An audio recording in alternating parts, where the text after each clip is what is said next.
पता होनी चाहिए।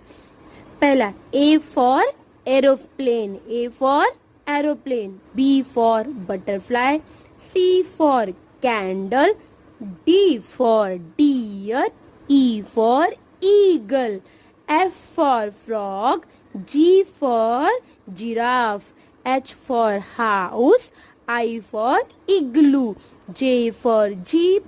के फॉर केटल और इसे हम बोलते हैं tea kettle, L for lemon, M for marigold, N for nest, O for octopus, P for pigeon, Q for queen, R for rose, S for star, T for tap, you for umbrella, V for vulture, W for whale, X for xylophone, Y for yak, Z for zebra.